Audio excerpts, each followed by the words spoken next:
নমস্কার। শুভ সন্ধ্যা। রাষ্ট্রবিজ্ঞান চর্চা কেন্দ্রে আজকে আলোচনায় সবাইকে স্বাগত। আজকে আমরা একটা নতুন বিষয় নিয়ে এসেছি। আজকের এই আলোচনার মুখ্য আলোচক বিশাল ভট্টাচার্য। ওনার একটি সংক্ষিপ্ত পরিচয় তুলে ধরছি। উনি একাধারে একজন actor, social worker, research scholar, department of political science, Manas Sarovar global university, Bhopal, Madhya Pradesh. এবারে আজকের আলোচনার বিষয় post colonial space, advertisement, fashion and identity in consumer society. এটি একটি সম্পূর্ণ নতুন বিষয়। এই বিষয় নিয়ে আজকে আমাদের এই আলোচনা। আমি আজকের মুখ্য আলোচককে অনুরোধ জানাবো আজকে এই আলোচনাটি শুরু করার জন্য। ধন্যবাদ।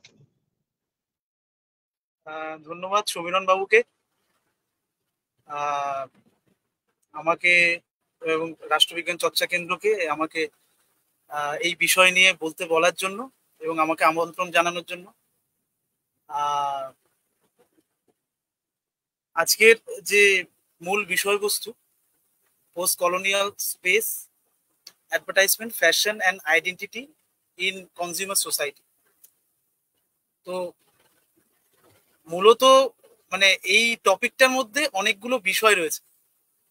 প্রথমত কথা হচ্ছে পোস্ট কলোনিয়ালিজম, দ্বিতীয়ত হচ্ছে অ্যাডভার্টাইজমেন্ট, তৃতীয়ত ফ্যাশন, চতুর্থত আইডেন্টিটি এবং কনজিউমার সোসাইটি। এবার কথা হচ্ছে যে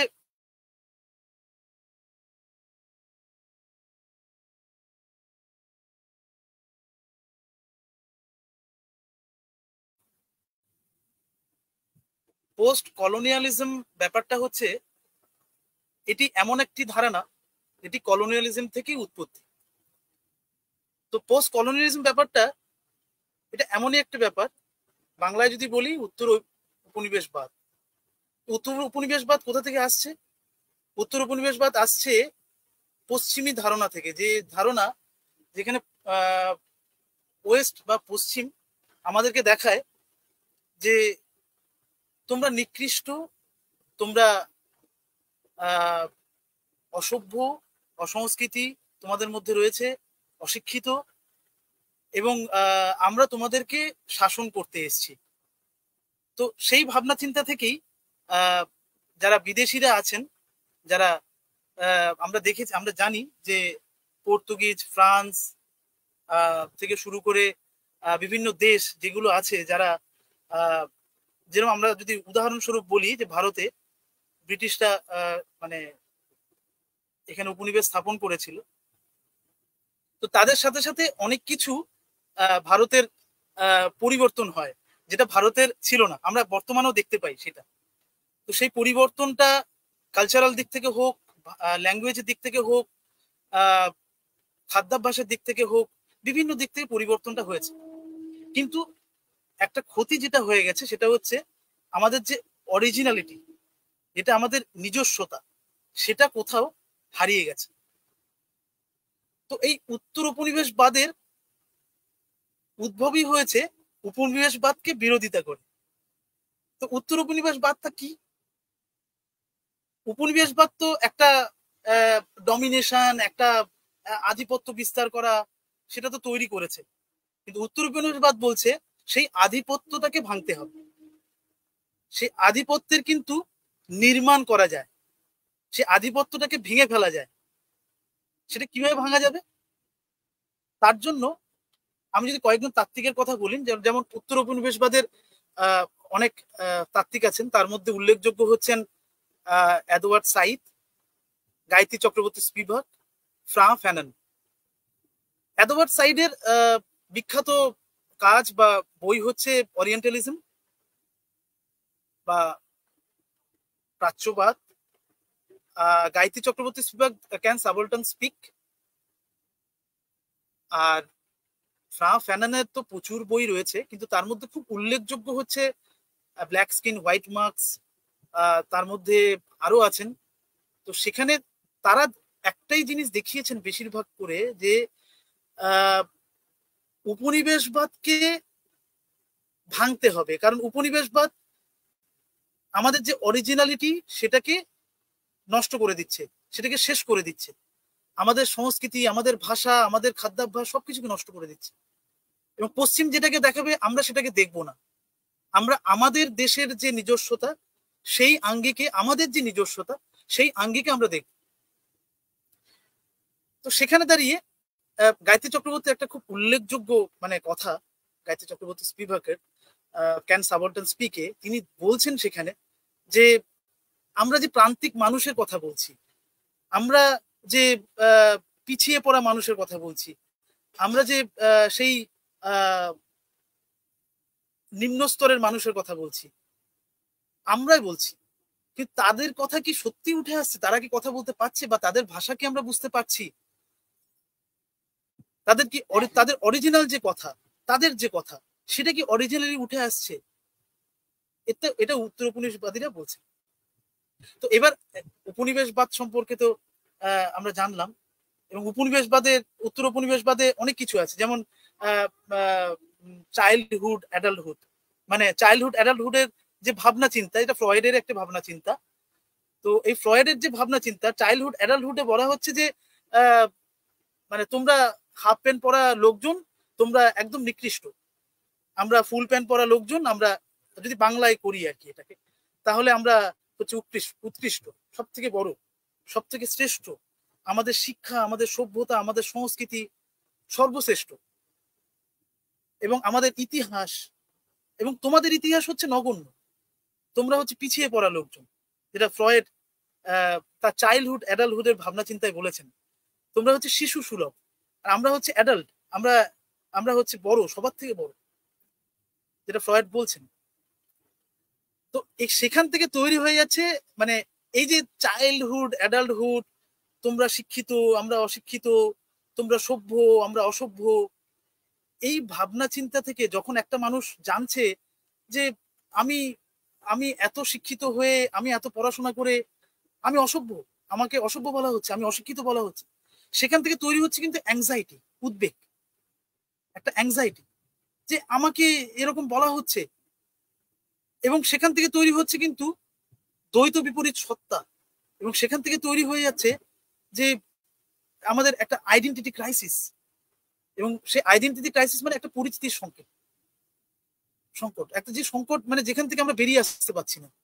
আমি আসবো ফ্যাশনের কথায় আসবো, আমি আসবো আইডেন্টিটি কথায় আসবো, এবং আমি অ্যাডভার্টাইজমেন্টের কথাও বলবো। একটু পেছন থেকে যাচ্ছি কারণ বুঝতে অনেকটা সুবিধা হবে, এবং এই অ্যাংজাইটি এবং এই উদ্বেগ থেকেই তৈরি হচ্ছে কিন্তু, যেটা ফ্যানন বারবার বলছেন, নিউরোসিসের কথা বা নার্ভের একটা রোগের কথা উনি বলছেন, উল্লেখ করেছেন। নিউরোসিস এমন একটা রোগ তৈরি হয় যেখানে মানুষ তার স্বীকৃতি না পাওয়ার ফলে, এবং তার উদ্বেগ এতটাই তৈরি হয়ে যায় নিজের মধ্যে যে সে আর নিজেকে ধরে রাখতে পারে না, তার নার্ভের প্রবলেম তৈরি হয়ে যায়, এবং সে একটা পাগলের মতো, উন্মাদের মতো তৈরি হয়ে যায় আর কি, সে সেরকম একটা নার্ভের সমস্যা তৈরি হয়ে যায়। সেখানে দাঁড়িয়ে ফ্যানন, গায়ত্রী চক্রবর্তী স্পিভাক বলি বা এডওয়ার্ড সাইদ, তারা দেখিয়েছেন যে সেখান থেকে আমরা বেরিয়ে আসতে পারি, এবং উত্তর উপনিবেশ বাদী যারা আছেন তারা সেটাকে তাদের কাজের মধ্যে দিয়ে দেখাচ্ছেন।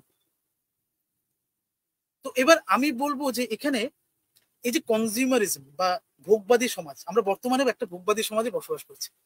আজকে যে টপিকটি আছে সেই টপিকটি যে বিষয়গুলোর মধ্যে ছোট্ট ছোট্ট অংশগুলো আছে, যেগুলো আমি বলছিলাম, অ্যাডভার্টাইজমেন্ট, আইডেন্টিটি, ফ্যাশন এবং কনজিউমার সোসাইটি, এগুলো সবকিছুই আমরা জানি, কিন্তু আমরা জেনেও না জানার অবস্থার মধ্যে দিয়ে যাচ্ছি।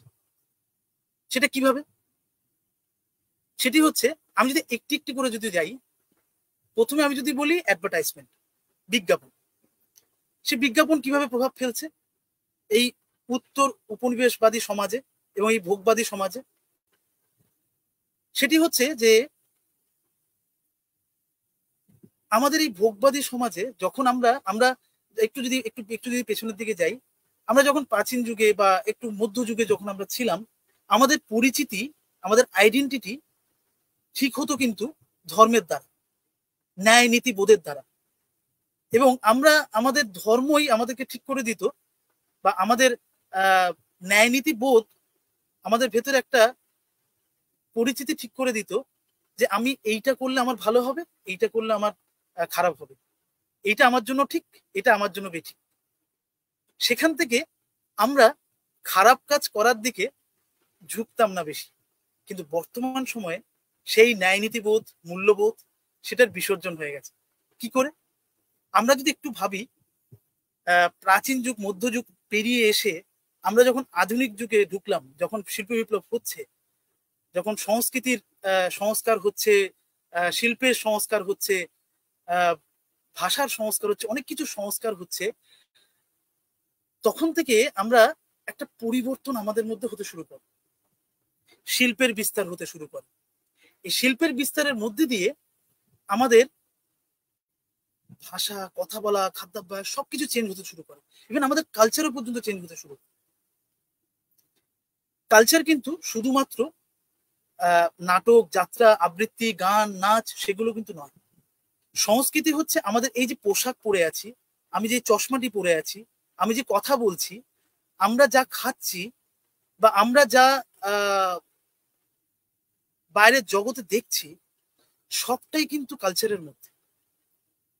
আমাদের যে চেঞ্জেস গুলো হচ্ছে সেটাও কিন্তু কালচারের মধ্যে, একটা সংস্কৃতির মধ্যে।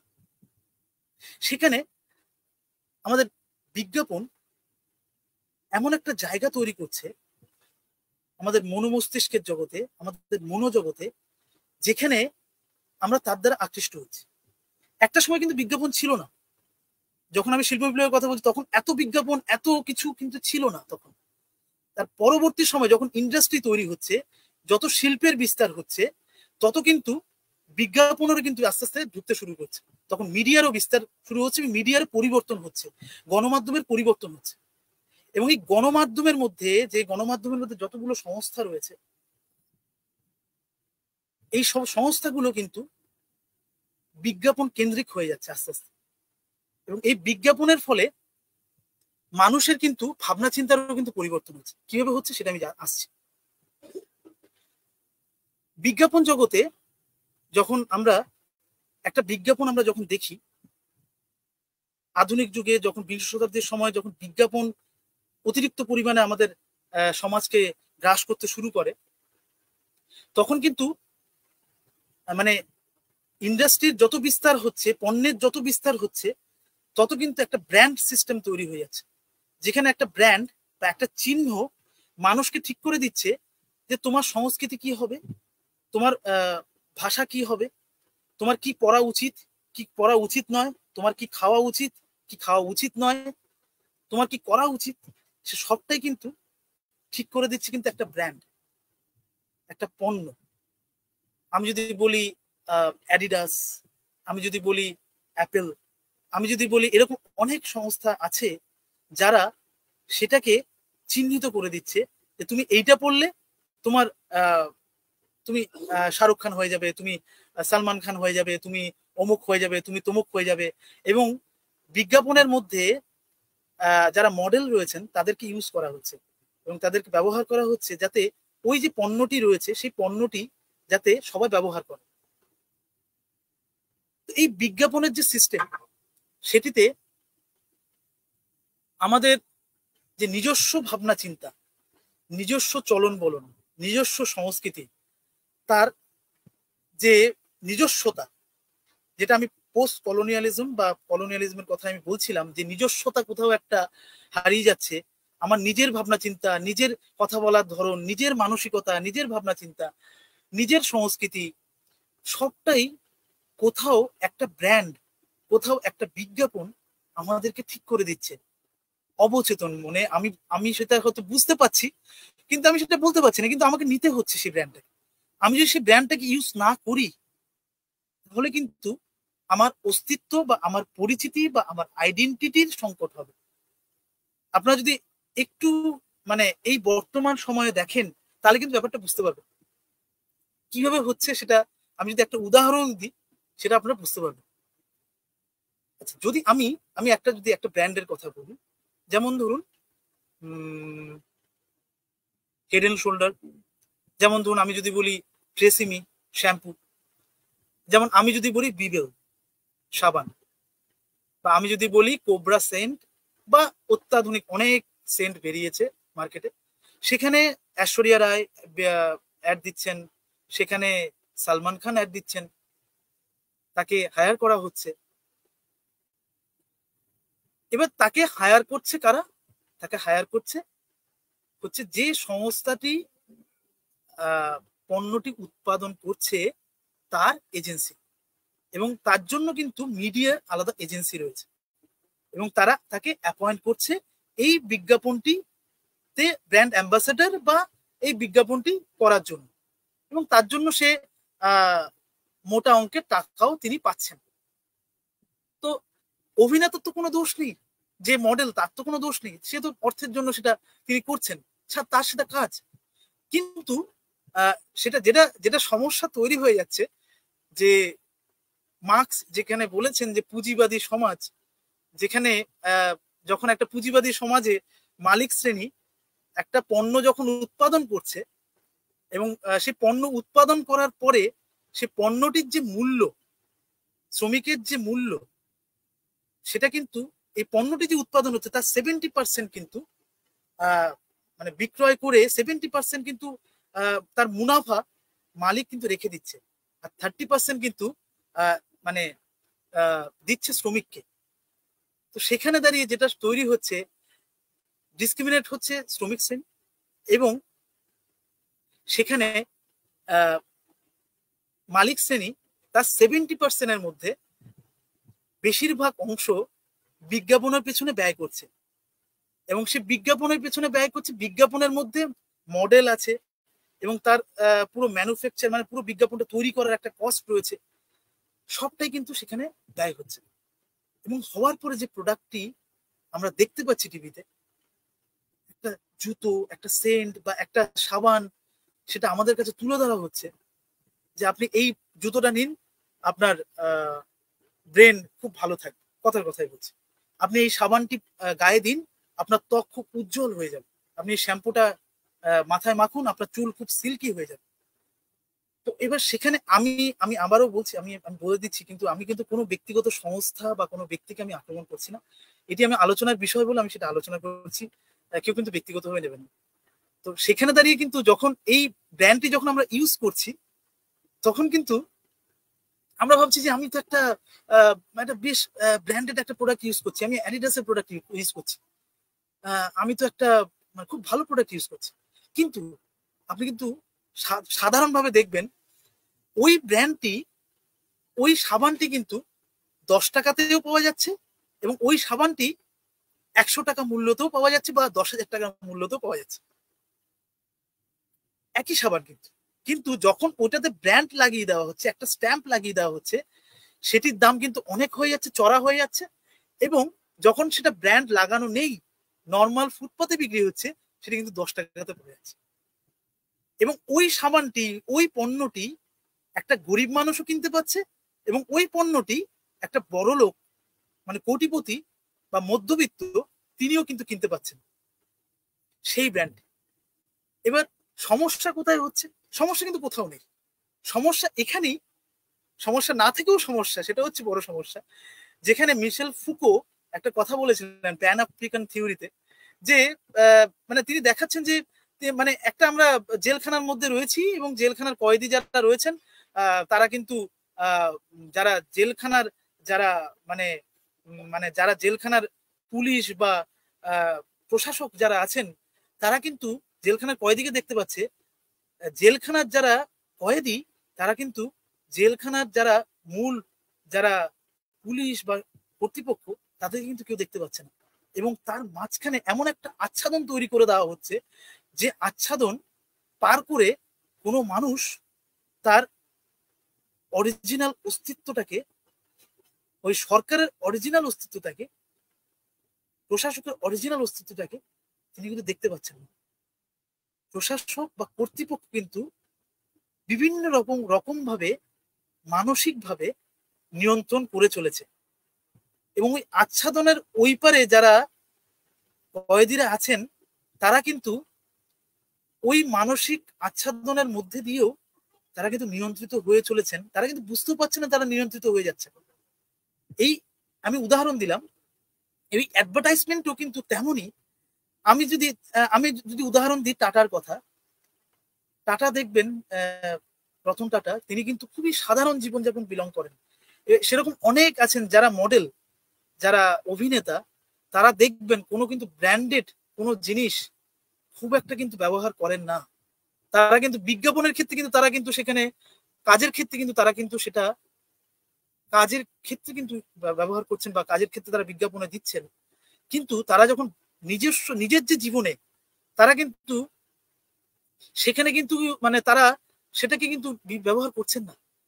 তাদের বাস্তবিক জীবন যখন আপনি দেখবেন, তাদের ছবি যখন আপনি দেখবেন, তখন তো কিন্তু বুঝতে পারবেন বিজ্ঞাপন এবং মিডিয়া আমাদেরকে এমন একটা আচ্ছাদন তৈরি করে দিচ্ছে আমাদের সামনে, যেখানে আমরা আমাদের নিজস্বতাটাকে, আমাদের যে নিজস্ব ভাবনা চিন্তা মনোজগৎ, সেটাকে কোথাও হারিয়ে ফেলছি।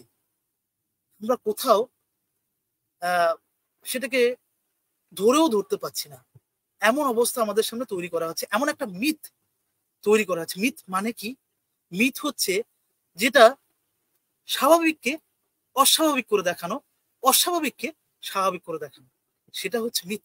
সেই মিথটাকে আমাদের সামনে কন্টিনিউয়াসলি তৈরি করে দেওয়া হচ্ছে। এবার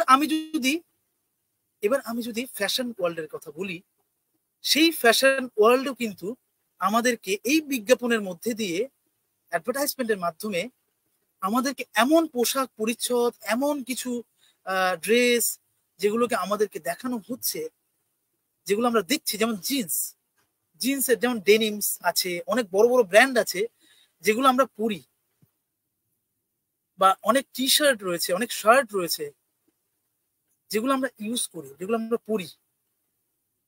সেই পরার মধ্যেও কিন্তু অনেক কিন্তু নতুনত্ব, আধুনিকত্ব চলে এসেছে, যেটা আমাদের আগে ছিল না। একটা সময়ে আমি যদি ইন্ডিয়ার কথা বলি, আমি যদি কলকাতার কথা বলি, বেসিক্যালি আমি তো কলকাতার বাসিন্দা, তো কলকাতার কথা যদি বলি, আমরা একসময় বাবু কালচার ছিল, একসময় ধুতি কালচার ছিল, আমরা ধুতি পরে বেরোতাম। কিন্তু সেই সমাজটা কিন্তু এখন আর নেই, কলকাতার সেই ব্যবস্থা কিন্তু এখন আর নেই। এখন আমরা বর্তমান সময়ে আমরা জিন্স পরি, প্যান্ট পরি, প্যান্ট জিন্স হাফ প্যান্ট, এগুলো ছাড়া আমাদের চলবে না। আমরা একটা সময় কিন্তু এই যে লুঙ্গি ব্যাপারটা কিন্তু বাঙালিদের যে লুঙ্গি, যেটা বলা হয় মুসলিম কমিউনিটি থেকে এসে, সেটা কিন্তু নয়। লুঙ্গি কিন্তু সবাই পরে, কোনো ধর্মের কিন্তু এখানে কিন্তু কোনো ছাপ বলাটা উচিত নয়। যেটা আমরা লুঙ্গিটাকে বলি মুসলিম কমিউনিটিটা ইউজ করেন, তো সেটা কিন্তু বলা উচিত না।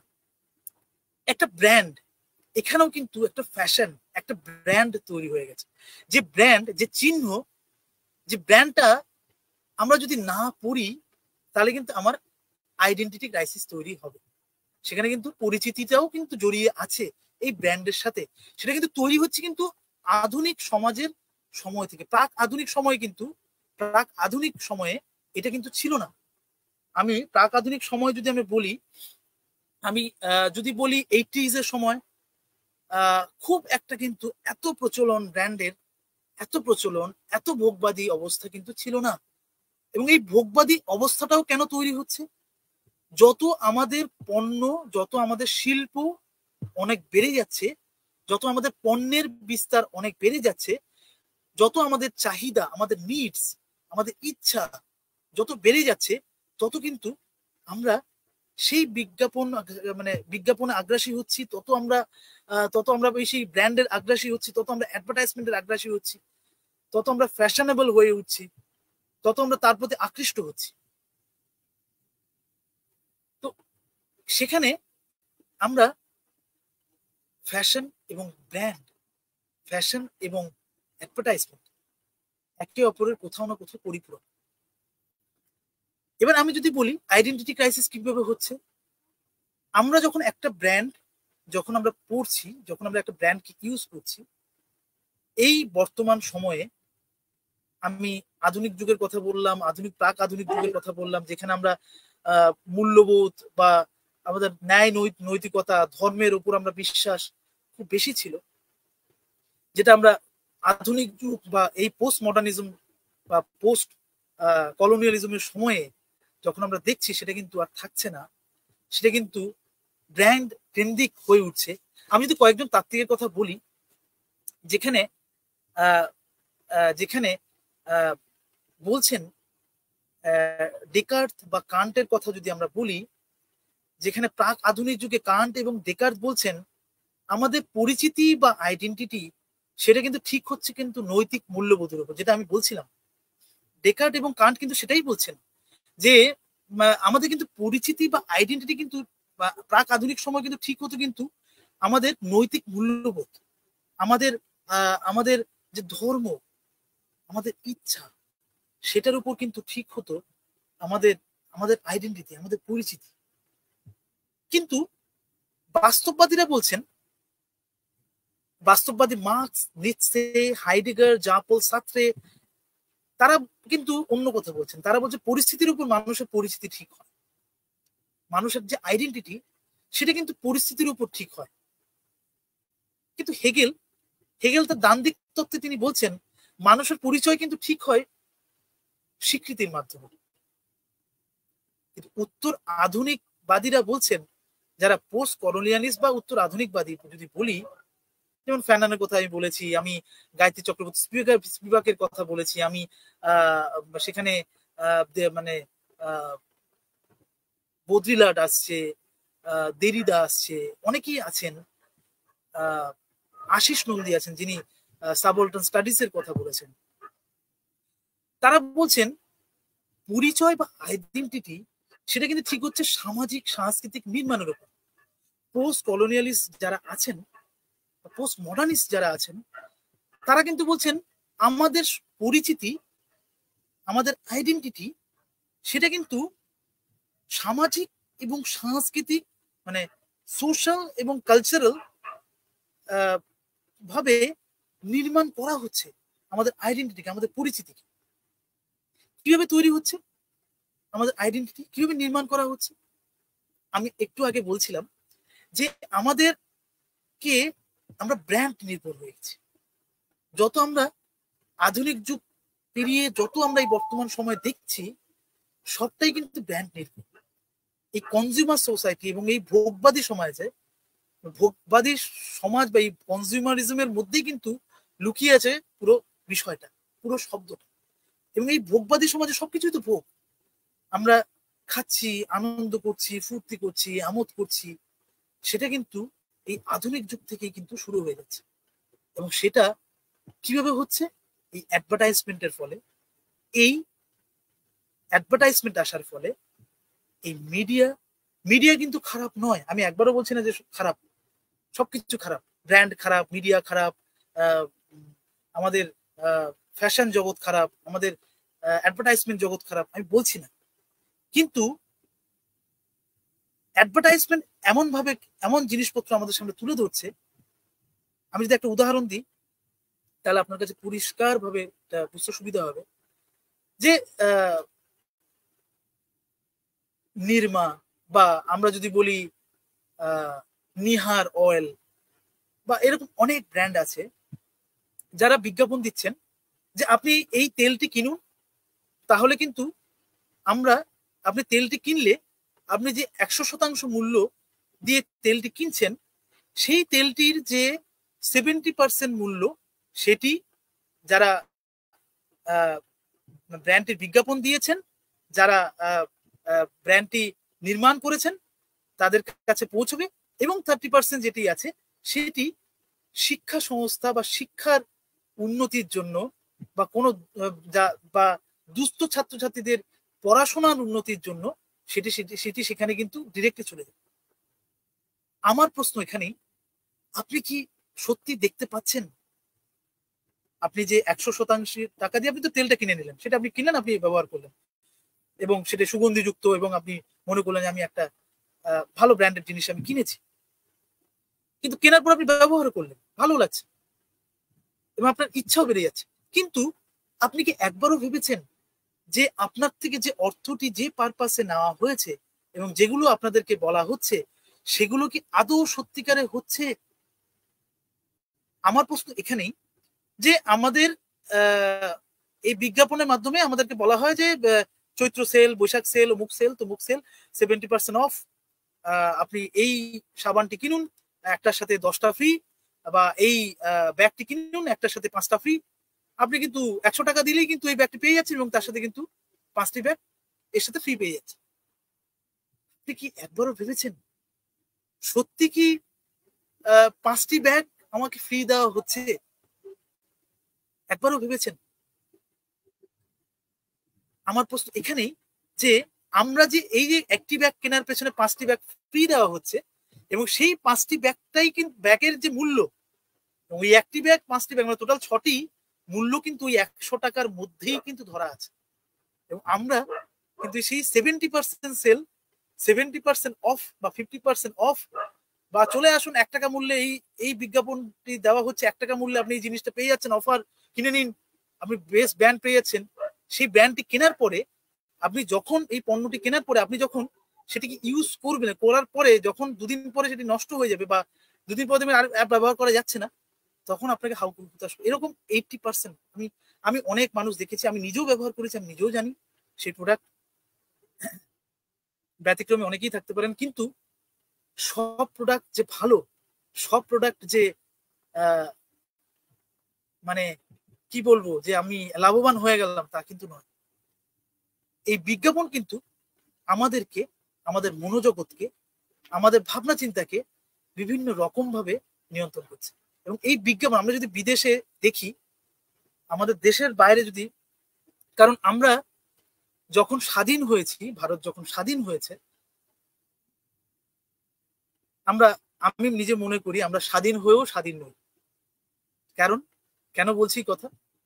কারণ আমরা বিভিন্ন রকম ভাবে বিভিন্ন বিষয়ের মধ্যে দিয়ে, সেটি সরকারি হোক, সেটি কোনো পণ্যই হোক, সেটি কোনো পুঁজিপতি শ্রেণী হোক, বা সেটি কোনো আহ যে কোনো অর্গানাইজেশন হোক, বা সেখানে আইন ব্যবস্থা হোক, শাসক হোক, যে কোনো কিছুর দ্বারা আমরা কিন্তু প্রতিনিয়ত প্রতিনিয়ত নিয়ন্ত্রিত।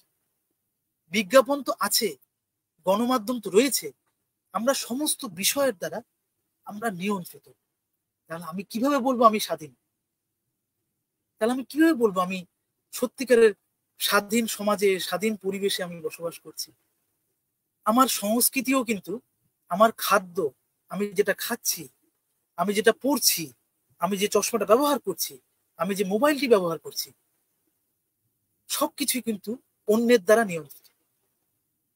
আমি কি করব, কোথায় যাব, কিভাবে এগোবো না, সবটাই কিন্তু আমাদেরকে এই কনজিউমার সোসাইটি, এই ভোগবাদী সমাজ এবং এই মিডিয়া এবং এই অ্যাডভার্টাইজমেন্ট কিন্তু ঠিক করে দিচ্ছে।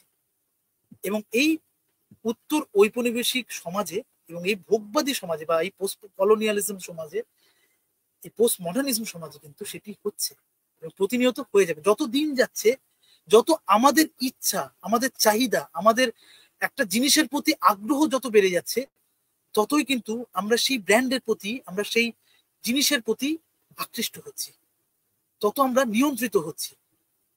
সেই জন্যই যাদের, যে তাত্ত্বিকদের কথা আমি বললাম, তারা কিন্তু প্রকৃত অর্থেই বলেছেন যে সংস্কৃতি সমাজ দ্বারা আমরা কিন্তু নিয়ন্ত্রিত, এবং এই সমাজ, এই সংস্কৃতি কিন্তু ব্র্যান্ডের দ্বারা, মিডিয়ার দ্বারা, বিজ্ঞাপন ব্যবস্থার দ্বারা কিন্তু নিয়ন্ত্রিত। সেটি আপনি যদি একটু সমাজের চারিদিকে যদি একটু দেখেন, প্রতিনিয়ত কিন্তু সেটি দেখতে পাবেন। আমি আরো কিছু উদাহরণ দেব যেটি আপনাদের কাছে পরিষ্কার, যে মিডিয়া, ফ্যাশন কিভাবে এবং এই ভোগবাদী সমাজ কিভাবে আমাদের পরিচিতি, আমাদের অস্তিত্বটাকে নির্ধারিত করছে। এবং উত্তর ঔপনিবেশিকবাদীরা বলছেন এটা নির্মিত, প্রতিনিয়ত নির্মিত হচ্ছে। কিভাবে হচ্ছে আমি যদি উদাহরণ দিই আপনাদের কাছে, এটা ব্যাপারটা ক্লিয়ার। আমি যখন একটা প্রোডাক্টকে, একটা ব্র্যান্ডকে নিচ্ছি, কিনছি, সেই প্রোডাক্টটি যখন ব্যবহার করছি, আমার ভালো লাগছে, 2 দিন লাগলো, 3 দিন লাগলো, 5 দিন লাগলো, 10 দিন লাগলো, সেটাকে ইউজ করলাম। তারপর যখন আর ভালো লাগছে না, সেটাকে ফেলে দিচ্ছি, ঠিক আছে, আচ্ছা আচ্ছা ঠিক আছে। যেমন আমি যদি বলি অ্যাপেল, বা আমি যদি বলি একটা মোবাইল, অ্যাপেলের মোবাইল, আমি যদি ওই অ্যাপেলের মোবাইলটি না কিনি, বা বিজ্ঞাপন এমন ভাবে দেওয়া হচ্ছে, তাহলে কিন্তু আমি উৎকৃষ্ট নই, আমি শ্রেষ্ঠ নই, আমি কিন্তু আহ, আহ, আমি কিন্তু উচ্চ ভাবনা চিন্তার বা আমি কিন্তু উচ্চ আইডেন্টিটি বা উচ্চ পরিচিতি সম্পন্ন কিন্তু নই, যেটি উত্তর ঔপনিবেশিকবাদের বা ঔপনিবেশিকবাদের কনসেপ্ট, যেখানে আমাদেরকে উৎকৃষ্ট করে তোলা, অন্যকে যারা ইউজ করছে না, যারা এই ব্র্যান্ডটি ইউজ করছে না, তাদেরকে নিকৃষ্ট ভাবে দেখা, সেই ভাবনা চিন্তাটা কিন্তু আছে। যেমন ধরুন, আমি যদি অ্যাপেলের মোবাইলটি ব্যবহার না করি, তাহলে কিন্তু আমার স্বীকৃতি, আইডেন্টিটি কিন্তু থাকবে না, ক্রাইসিস তৈরি হবে। কিভাবে তৈরি হবে? ধরুন, আমি একটা ভিভোর মোবাইল ইউজ করছি, অন্য আমার বন্ধুটি বা অ্যাপেলের মোবাইল ইউজ করছে।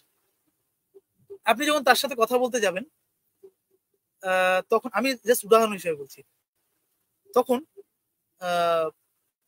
ও তো থার্ড বার দেখাবে, দেখ ভাই আমার কিন্তু অ্যাপেলের মোবাইল, আমি কিন্তু আমার যে দেখেছিস কত ফিচার্স আছে, দাঁড়িয়ে পর আমি একটা ছবি তুলে দিচ্ছি, একদম লাইভ ছবি চলে আসছে এবং একদম মানে ইউনিক ফিচার্স অ্যাপেলের মধ্যে রয়েছে, এবং সেটা বিজ্ঞাপনের মাধ্যমেও কিন্তু দেখানো হয়, যেটা আমরা দেখে থাকি। অ্যাডিডাস জুতো, টি শার্ট আমরা পরি, এবং সেটা ব্র্যান্ড একটা, এবং এই ব্র্যান্ড আমি যদি ইউজ করি, তাহলে কিন্তু আমার আইডেন্টিটি, পরিচিতি তৈরি হবে। কিভাবে তৈরি হবে? স্বীকৃতির মাধ্যমে, যেটা উত্তর ঔপনিবেশিকবাদীরা, উত্তর আধুনিকতাবাদীরা বলছেন স্বীকৃতি তৈরি হবে, স্বীকৃতির কিন্তু নির্মাণ তৈরি হচ্ছে। কিভাবে?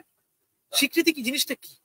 স্বীকৃতি জিনিসটা হচ্ছে যে একজন শিক্ষক, একজন ছাত্র, বা একজন বন্ধু, একজন বান্ধবী, বা একজন বাবা, একজন মা, একজন ছেলে, একজন পিতা, এইগুলো তৈরি হচ্ছে কিন্তু স্বীকৃতির মাধ্যমে। কিভাবে?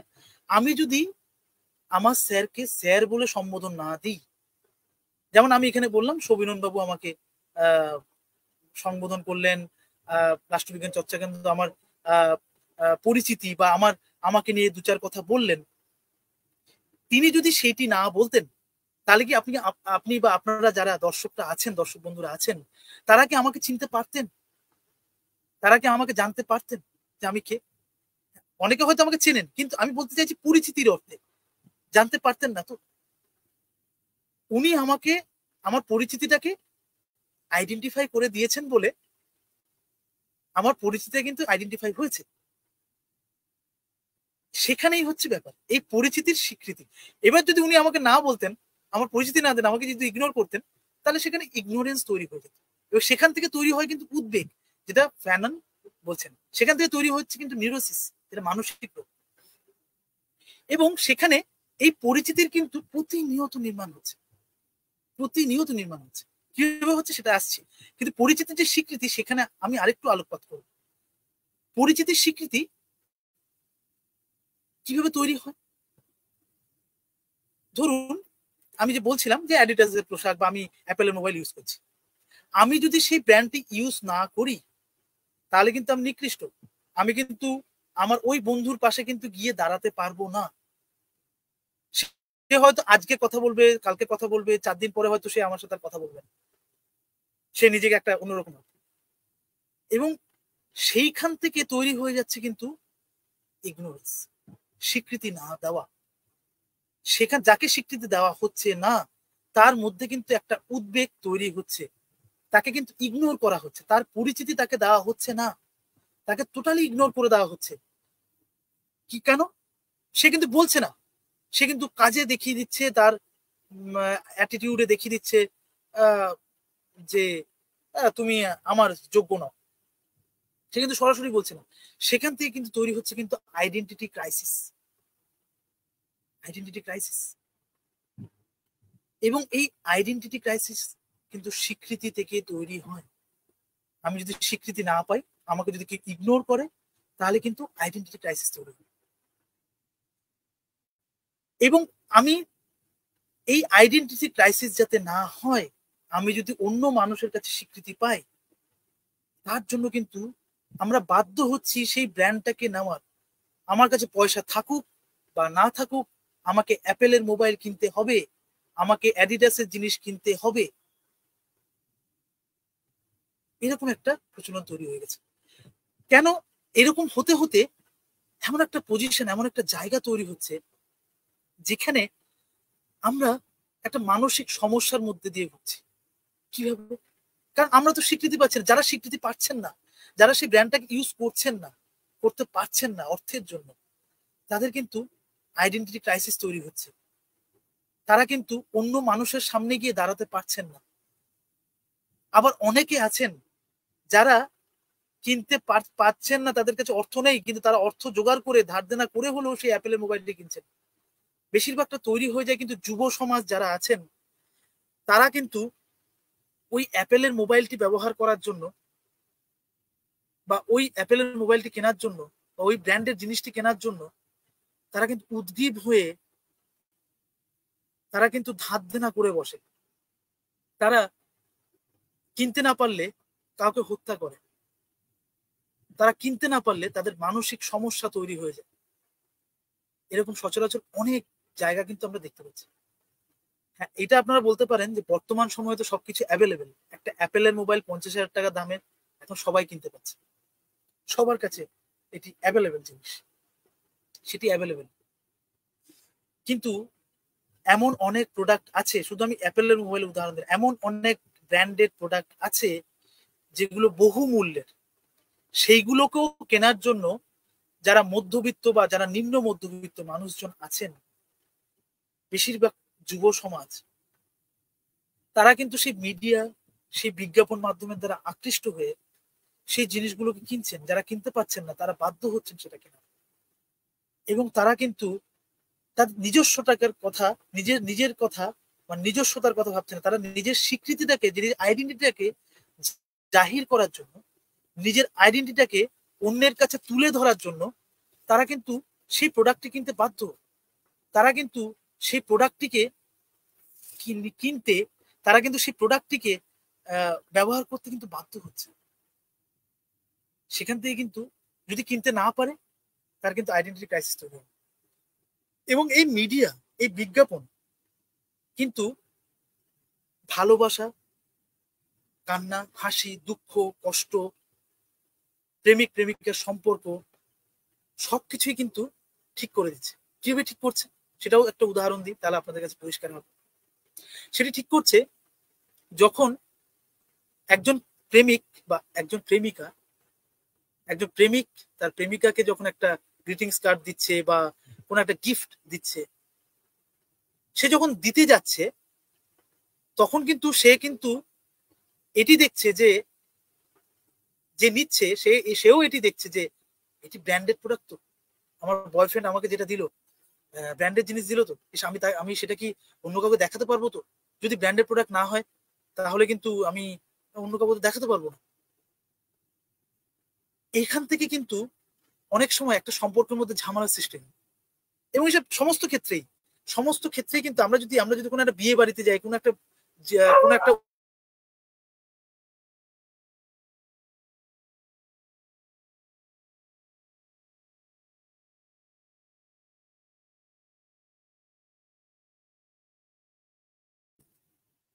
সেটা যদি উন্নত মানের না হয় তাহলে কিন্তু আমরা মানে একটা একটা যেন কোথাও আইডেন্টিটি ক্রাইসিস বা স্বীকৃতির সংকটে ভুগি। সেখানে আমরা ওই প্রোডাক্টটি বা আমাকে যে উপহারটি দিল সেটি কাউকে দেখাতে পারি না। এটা কিন্তু সত্য, আমরা আমরা বাস্তব সমাজে যদি আমরা দেখি সেটা কিন্তু দেখতে পাবো। তো সেখানে দাঁড়িয়ে আমাদের আইডেন্টিটি, আমাদের স্বীকৃতির সংকট কিন্তু তৈরি হয়। এবং আমরা সেই আইডেন্টিটি যাতে সংকটে না পড়ি তার জন্য আমরা শপিং মলে যাই, তার জন্য আমরা বারে যাই, তার জন্য আমরা পার্টিতে যাই, তার জন্য আমরা বিভিন্ন রেস্টুরেন্টে যাচ্ছি, তার জন্য আমরা বড় বড় শপিং মলে যাচ্ছি, তার জন্য আমরা অনেক ব্র্যান্ডেড প্লেসে যাচ্ছি, রেস্টুরেন্টে গিয়ে খাওয়া দাওয়া করছি। আমার কাছে পয়সা থাকুক বা না থাকুক, আমার কাছে কম অর্থ থাকুক বা না থাকুক, আমি ধার দেনা করে হলেও যাব। এরকম একটা ভোগবাদী সমাজে মানসিকতা তৈরি হয়ে গেছে, যেখানে আমাদের নিজস্বতা বোধ, যেখানে আমাদের নিজের ভাবনা চিন্তাটা কোথাও না কোথাও ডমিনেট হয়ে যাচ্ছে, যেখানে আমরা নিজের মতো করে, যেখানে একটা সময় আমরা ভাবতাম নিজের মতো করেই ভাবতাম, সেই ভাবনা চিন্তার স্বাধীনতা কোথাও আমার থাকছে না, আমার নিজস্বতা কোথাও আমার থাকছে না, যেটা আমাদের মিডিয়া বা বিজ্ঞাপন বা এই ভোগবাদী সমাজ আমাদেরকে কিন্তু নিয়ন্ত্রণ করছে, আমাদের মনোজগৎকে কিন্তু নিয়ন্ত্রণ করছে। এবং আপনারা দেখবেন, আপনারা জানেন যে আমাদের এই ফ্যাশন ওয়ার্ল্ড এবং আমাদের মিডিয়া আমাদেরকে যেভাবে দেখাচ্ছে, যেমন আমি একটা একটা হয়তো হিরোকে দেখলাম, সেটা দেখে আমার মনে হলো যে এবার আমি সালমান খানের মতো ওই চুলটি কাট, বেশ একটা স্টাইলিস্ট একটা হেয়ার কাটিং হবে। এবার আমি সেই হেয়ার কাটিংটি করলাম, করে আমি অন্য দেখ ভাই আমি একটা ভালো হেয়ার কাট দিয়েছি। আমি বেশিরভাগ দুর্গাপুজোর সময় কিন্তু এটা বেশিরভাগ আমাদের কলকাতায় দেখাই। তো হেয়ার কাটিংটা দেখে সবাই বলে বাহ সুন্দর কাটিং হয়েছে। যেমন আমি যদি একটা উদাহরণ কেউ অন্যভাবে নেবেন না, যেমন অনেকে মুরগি কাট দেয়, আমি সেটাকে মুরগি কাট বলি, কারণ একদম চুলটাকে মাঝখান দিয়ে এরকম ভাবে কেটে নেওয়া হলো, দুদিকে কোনো চুল, এদিকে এদিকে কোনো আর চুল নেই, পুরো মুরগি কাটিং দিয়ে দেওয়া হলো। এবার সবাইকে গিয়ে রাস্তায় দেখানো, দেখো আমি একটা ইউনিক কাটিং দিয়েছি। এটা কিন্তু কেউ অন্যভাবে নেবেন না। এটা কিন্তু যদি ভাবেন, আমরা কিন্তু সেই মিডিয়া, সেই বিজ্ঞাপন দ্বারা আকৃষ্ট হয়ে আমি আমার নিজেকেও কিন্তু পরিবর্তন করছি অন্যকে দেখানোর জন্য, আমার নিজের স্বীকৃতিটাকে পাওয়ার জন্য, যাতে মানুষ আমাকে বলে বাহ দারুণ, অসাধারণ কাটিং হয়েছে, অসাধারণ দেখতে লাগছে। সেটার জন্য কিন্তু আমি সেই চুলের কাটিংটি করছি, সেটার জন্য কিন্তু আমি কোনো একটা ব্র্যান্ডেড পোশাক পরছি, সেটার জন্য কিন্তু আমি আমি হয়তো আমার হয়তো বেড়ার ঘর বা আমার হয়তো বেড়ার চাল কথার কথা বলছি, তখন কিন্তু আমি সেটা কিন্তু ম্যাটার করে না। আমাকে স্বীকৃতি পাওয়ার জন্য, আমাকে কিন্তু লোককে দেখানোর জন্য আমাকে কিন্তু সেই মেকআপ ব্যবহার করতে হবে, আমাকে সেই শপিং মলে যেতে হবে, আমাকে সেই ব্র্যান্ডেড প্রোডাক্টটি পড়তে হবে, ইউজ করতে হবে, তবেই কিন্তু আমি অন্যের কাছে নিজের স্বীকৃতি পাবো। যদি আমি প্রোডাক্ট ইউজ না করি তাহলে কিন্তু অন্যের কাছে আমি স্বীকৃতি পাবো না। এটি কিন্তু যদি আপনারা স্বাভাবিকভাবে ভেবে দেখেন তাহলে কিন্তু বুঝতে পারবেন যে আমি যে কথাটি বললাম সেটি সত্য না অসত্য। দ্বিতীয়ত ব্যাপার হচ্ছে, সেই প্রোডাক্টটি যখন আমি ব্যবহার করছি, একবার প্রথমেই বলছিলাম যে একবার ব্যবহার করলাম, দুবার ব্যবহার করলাম, তারপরে ভালো লাগছে, তখন আমি কি করব? তখন তো আমি সেটাকে হয়তো ফেলে দিচ্ছি, না হলে কিন্তু মানে ওয়েস্টেজ মানে ফেলে দিচ্ছি বা এদিক ওদিক ফেলে রাখছি, সেটি আমরা করছি, করে আমরা অন্য একটা প্রোডাক্ট ইউজ করছি। না হলে আমার আইডেন্টিটি সংকট হয়ে যাবে। কারণ যদি আমি বর্তমান সময়ের সাথে তাল মিলিয়েও না চলি তাহলেও কিন্তু হবে না। ধরুন আমি কথার কথা বলছি, পায়জামা অনেক রকমের আছে, বা পাঞ্জাবি অনেক রকম ডিজাইনের হয়, বা একটা গেঞ্জি অনেক রকম ডিজাইনের হয়। যে সময় যে গেঞ্জিটি চলছে সেই সময় আমরা সেটি ইউজ করছি। আবার পণ্যের ব্যবহার এত হয়ে গেছে, এত ইন্ডাস্ট্রি তৈরি হয়ে গেছে, এত অ্যাডভার্টাইজমেন্ট হচ্ছে, ঘন ঘন কিন্তু আমাদের আইডেন্টিটি চেঞ্জ হচ্ছে, আমাদের পরিচিতি চেঞ্জ হচ্ছে। আমি কি বললাম, কি করে পরিচিতি চেঞ্জ হচ্ছে? কারণ আমার পরিচিতি কিন্তু স্বীকৃতির উপর নির্ভর করে আছে। কারণ আমি যদি ওই ব্র্যান্ডেড পোশাকটি পরি তাহলে কিন্তু অন্য কেউ আমাকে দেখে বল বাহ বাহ তুই অ্যাডিডাসের এই এই ব্র্যান্ডটি পরেছিস, খুব দেখতে খুব ভালো লাগছে, তোকে অসাধারণ দেখতে লাগছে। এবং ওই অ্যাডিডাসের নিউ ব্র্যান্ডটি যদি বা ওই পোশাকটি যদি আমি ওই সময় না পরি তাহলে কিন্তু আমার স্বীকৃতি কিন্তু ক্রাইসিস তৈরি হবে। এই ক্রাইসিস যাতে না হয় তার জন্য আমরা ঘন ঘন আমাদের ড্রেস, ঘন ঘন আমাদের খাদ্যাভ্যাস, ঘন ঘন আমাদের সেন্ট, ঘড়ি, চশমা, মোবাইল, ইচ এন্ড এভরিথিং, যা যা ভোগ্যপণ্য আছে সবটাই কিন্তু আমরা চেঞ্জ করছি। ইভেন আমাকে ইংরেজিতে কথা বলতে হবে, কারণ সমাজকে দেখাতে হবে যে আমি মডার্ন, আমি উন্নত, আমি শিক্ষিত। তার জন্য আমি ইংরেজি শিখছি। আমাকে দেখাতে হবে আমি হিন্দি জানি, আমাকে হিন্দি শিখতে হবে, আমাকে দেখাতে হবে। সেইখান থেকে কিন্তু আমাদের নিজস্বতা, আমাদের নিজস্ব মাতৃভাষা, নিজস্বতাকে আমরা হারিয়ে ফেলছি। অন্যের কালচারকে বা অন্যের সংস্কৃতিটাকে আপন করতে গিয়ে নিজস্ব সংস্কৃতিকে কোথাও না কোথাও আমরা নষ্ট করে ফেলছি, আমরা শেষ করে দিচ্ছি। এটি কিন্তু আমাদের আগে ছিল না। আমরা আগে খুব স্বাভাবিক জীবনযাপন আমাদের ছিল, খুব নিজস্ব ভাবনা চিন্তা আমরা বিলং করতাম, আমাদের নিজের ভাবনা চিন্তাগুলোকে খুব বেশি করে উঠে আসতো। কিন্তু বর্তমান সময়ে আমরা আমাদের সংস্কৃতি অন্যের দ্বারা নিয়ন্ত্রিত, একটা ব্র্যান্ডের দ্বারা নিয়ন্ত্রিত। কিভাবে? কালচারে কিভাবে নিয়ন্ত্রিত হচ্ছে, যে কালচারের মধ্যে আমি যদি দুটো ভাগ করি, ট্র্যাডিশনাল কালচার এবং আমাদের মডার্নাইজড কালচার। ট্র্যাডিশনাল যে কালচার, ট্র্যাডিশনাল ধরুন আমরা ধুতি, ধরুন আমি আমি আমি একটা ধরুন বিয়ে বাড়িতে গেলাম, বা আমি দুর্গাপুজোতে অষ্টমী অঞ্জলি দিতে গেলাম, সকালবেলা ধুতি পরছি, বা সকালবেলা আমাদের ট্র্যাডিশনাল পাঞ্জাবি পাঞ্জাবি পরছি। কিন্তু বিকেলবেলা বা বিয়ের অনুষ্ঠানে বিকেলবেলা আমরা একটা মডার্নাইজ ড্রেস পরে যাচ্ছি, জিন্স পরে যাচ্ছি, কোট টাই শার্ট পরে যাচ্ছি। দুর্গাপুজো রাত্রিবেলা, অষ্টমীর রাত্রিবেলা, বা সপ্তমী অষ্টমী নবমী দশমী প্রতিদিন আমরা বিকেলবেলা একটা রংচঙে একটা আধুনিক পোশাক পরে যাচ্ছে। কোথাও ট্র্যাডিশন এবং মডার্ন মডার্ন কালচার দুটোই মিলেমিশে একটা হাইব্রিড কালচারের জন্ম হয়েছে, হাইব্রিডাইজেশন হয়ে গেছে।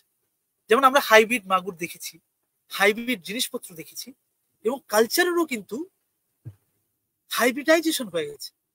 সংস্কৃতি কিন্তু হাইব্রিড সংস্কৃতি, হাইব্রিড কালচার আমরা দেখতে পাচ্ছি। দ্বৈত কালচার তৈরি হয়ে যাচ্ছে। কিভাবে তৈরি হচ্ছে?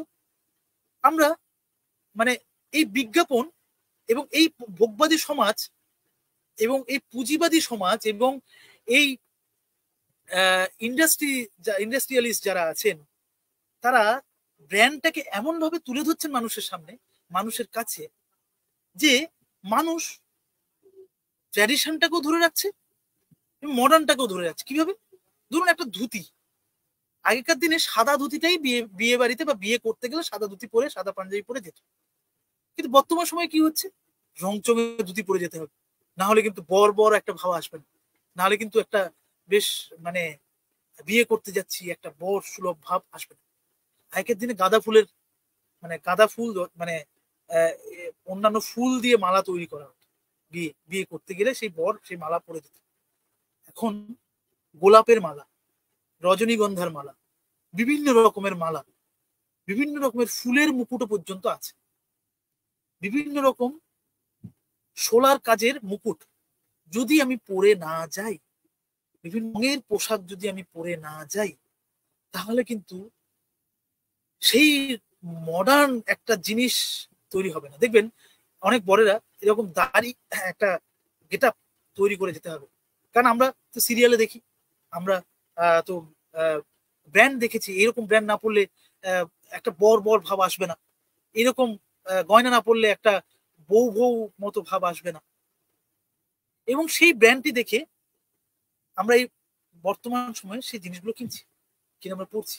এবং ধুতিও কিন্তু ট্র্যাডিশন এবং মডার্ন একটা দুটোর ছাপ করে একটা হাইব্রিড একটা কালচার বা হাইব্রিড একটা ধুতি তৈরি হচ্ছে। যেরকম আপনার বললাম যে আমরা ধুতি আছে, তার মধ্যে একটা রংচং মাখিয়ে একটা আধুনিক একটা ধুতি তৈরি করা হচ্ছে। যেমন আধুনিক ধুতি আমি বলি, যেমন ধুতি দু রকমের হয়, একটা কুচি দিয়ে আপনি নিজে পরে নিন, আর একটা হচ্ছে প্যান্টের মতো করে আছে, প্যান্ট গলিয়ে নিলেন, শুধু দড়ি বেঁধে দিলেন, ব্যাস গল্প শেষ। সেটা তো একটা সময় ছিল না, সেটা তো বর্তমান সময় হচ্ছে। কারণ কেন হচ্ছে? আমাদের নিডস, আমাদের ইচ্ছা, আমাদের আমাদের আমাদের আগ্রহ এর প্রতি, আমাদের ঝোঁক এর প্রতি বেড়ে যাচ্ছে। যদি আমি সেটা না পাই, যদি আমি সেটা না পড়ি, আমার কিন্তু আইডেন্টিটি ক্রাইসিস তৈরি হয়। যদি আমি সেটাকে ব্যবহার না করি, বা আমি যদি সেই জিন্সটি না পড়ি, আমি কিন্তু স্বীকৃতি পাবো না সমাজের কাছে, আমি কিন্তু মানুষের সামনে গিয়ে দাঁড়াতে পারবো না। আমি কালো হই, সুন্দর হই, হোয়াট এভার, এবং কালো সুন্দর এখন কিন্তু সবকিছু, এই কালারটাও কিন্তু ফ্যাশন ওয়ার্ল্ড, মিডিয়া ওয়ার্ল্ড কিন্তু তৈরি করে দিচ্ছে। যে আপনি কালো, আপনি এই এই মেকআপটি ইউজ করুন, আপনি এই প্রোডাক্ট ইউজ করুন, আপনি সুন্দর হয়ে যাবেন, আপনি এই পার্লারে চলে আসুন, এই স্পা করুন, চুলের হেয়ার স্টাইল। এবং তার কিছু কিন্তু তার বাড়ি কিন্তু চারতলা দোতলা, সেগুলো কেউ কিন্তু দেখছে না, তাকে দেখছে।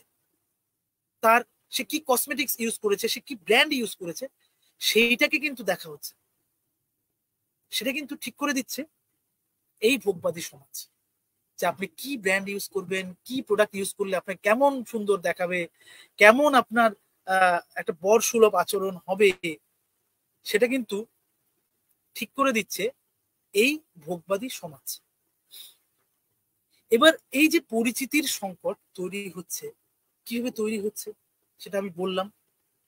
এবং আমি কন্টিনিউয়াসলি আমার হেয়ার স্টাইল, আমার চশমার স্টাইল, আমার দাড়ি কাটানো, আমার প্রোডাক্ট, আমার ড্রেস, আমাদের সমস্ত কিছু আমরা কন্টিনিউয়াসলি অন্যের স্বীকৃতি পাওয়ার জন্য কন্টিনিউয়াসলি চেঞ্জ করতে করতে করতে করতে করতে করতে যাচ্ছে। এবং আমাদের যে অরিজিনালিটি, যেটা আমি বলছিলাম, বারবার বলছিলাম যে অরিজিনালিটি যেটা থাকছে না, এর জন্য কিন্তু আমাদের অরিজিনালিটি কোথাও না কোথাও একেবারে শেষ হয়ে যাওয়ার মুখে। এবং যখন আমরা পরে পেছনে গিয়ে ভাবনা চিন্তা করে দেখছি, আমি তো একটা সময় এরকম ছিলাম, এখন এরকম হয়ে গেলাম, আমি কি করে ফিরে যাব, ভাবতে পারছি না। সেই ভাবনা চিন্তার জগৎটা আর থাকছে না। সেটা কিন্তু আমরা চারদিকে যদি আমরা তাকাই, তাহলে কিন্তু সেটা দেখতে পাবো, তাহলে কিন্তু সেটা আমরা বুঝতে পারবো যে আমরা কিভাবে একটা অন্য জিনিসের দ্বারা, বিজ্ঞাপনের দ্বারা, ফ্যাশনের দ্বারা, আমরা ভোগবাদী সমাজের দ্বারা নিয়ন্ত্রিত, আমাদের মনোজগৎ কিভাবে নিয়ন্ত্রিত। আমি বিদেশের একটা অ্যাড দেখছিলাম, একজন সাইকোলজিস্ট তিনি দেখাচ্ছেন তার পরীক্ষার মধ্যে দিয়ে, তিনি পুরো দেখাচ্ছেন, মানে একটা পুরো বডি পুরো স্ক্যান করা হচ্ছে, স্ক্যান করে সেইটাকে একজন মানুষ কিভাবে দেখছেন, কিভাবে ভাবছেন, কিভাবে ওই প্রোডাক্টটাকে নিচ্ছেন, কিভাবে কিভাবে কোন জুতোটাকে বর্তমান সময় ইউজ করলে মানে একটা মানুষ অতিরিক্ত বেশি করে তার চাহিদা তৈরি হবে, মানুষ অতিরিক্ত ভাবে নেবে, সেটাও কিন্তু একটা মানুষকে স্ক্যান করে তার ভাবনা চিন্তা না ধরতে পারলেও তার শরীরকে স্ক্যান করে তার পুরো ভাবনাটাকে সে ক্যাপচার করে নিচ্ছে কোথাও, এবং তার মাধ্যমে একটা ব্র্যান্ড তৈরি হচ্ছে এবং একটা ড্রেস তৈরি হচ্ছে। এবং মানুষের চাহিদার উপর ভিত্তি করে, মানুষের ইচ্ছার উপর ভিত্তি করে, মানুষের নিডস এর উপর ভিত্তি করে কিন্তু সেই ব্র্যান্ডটি আরো আরো আরো অত্যাধুনিক ব্র্যান্ড তৈরি হচ্ছে, সেখান থেকে আরো আরো অত্যাধুনিক ব্র্যান্ড তৈরি হচ্ছে, যে ব্র্যান্ডগুলো, এবং আমরা প্রতিনিয়ত চেঞ্জ করতে বাধ্য হচ্ছি এবং সেই ব্র্যান্ডগুলোকে আমরা প্রতিনিয়ত নিচ্ছি। সেটা না নিলে আমার কিন্তু আইডেন্টিটি ক্রাইসিস তৈরি হবে, সে যদি না পড়লে আমার কিন্তু আইডেন্টিটি ক্রাইসিস তৈরি হবে। যেটা আমি শুরু করেছিলাম, যেটা দিয়ে পোস্ট কলোনিয়ালিজম, যেটা আমরা তত্ত্বগতভাবে দেখছিলাম যে পোস্ট কলোনিয়ালিজম যে ভাবনা চিন্তা, যে তুমি নিকৃষ্ট, তুমি অসভ্য, তুমি এই জিনিসটি না পড়লে তুমি আমাদের মতো হতে পারবে না, সেটা কিন্তু ওই সময় থেকেই তৈরি হয়ে আসছে। হ্যাঁ, এবার আমি একটা, এবার এবার আপনারা তো বলতে পারেন, প্রশ্ন করতে পারেন যে এখান থেকে বেরোনোর উপায় কি, আমি এখান থেকে বেরোবো কি করে, আমি এখান থেকে বেরিয়ে আসবো কি করে। হ্যাঁ, বেরোনোরও কিন্তু পথ আছে, আমি এখান থেকে বেরিয়ে আসতে পারি। মহাত্মা গান্ধী যদি আপনারা পড়ে থাকেন, আমরা অনেকে হয়তো মহাত্মা গান্ধীর নেগেটিভ দিকগুলোকে বেশিরভাবে দেখি, মহাত্মা গান্ধী কেন, অনেকেই আছেন, আমরা নেতাজিকেও ধরতে পারি, আমরা অনেককেই ধরতে পারি, তাদের যদি জীবনাবলীগুলো আমরা পড়ি, দেখতে পাবো তারা কিভাবে সাধারণ জীবনযাপন বিলং করেছে। তারা কিন্তু কোনো ব্র্যান্ড বা কোনো কোনো কিছু, সে সময় কি ব্র্যান্ড ছিল না? ছিল। সে সময় কি পশ্চিমী সভ্যতা তখন আরো বেশি করে ছিল। পশ্চিমী ভাবনা চিন্তা তো বর্তমানে আমরা বেশি করে নিয়ে নিয়েছি, তখন তো অনেকটা কম ছিল, কম আমরা নিয়েছি। আমরা নিজেরাই কিন্তু নিচ্ছি সেটাকে, পশ্চিমী সভ্যতা, পশ্চিমী সংস্কৃতি নিজেরাই কিন্তু গ্রহণ করছি। আমরা যদি যখন থেকে পশ্চিমী জিনিস ব্যবহার করা বর্জন করব, পশ্চিমী জিনিসগুলোকে ব্যবহার করব না, নিজের দেশের জিনিসকে যখন বেশি করে গ্রহণ, যেটা মহাত্মা গান্ধী বলছেন, আত্মনির্ভর হওয়ার জন্য, নিজের দেশের জিনিসকে ব্যবহার করার জন্য, তত কিন্তু আমরা অতিরিক্ত কিন্তু সেই ব্র্যান্ড নির্ভর হব না।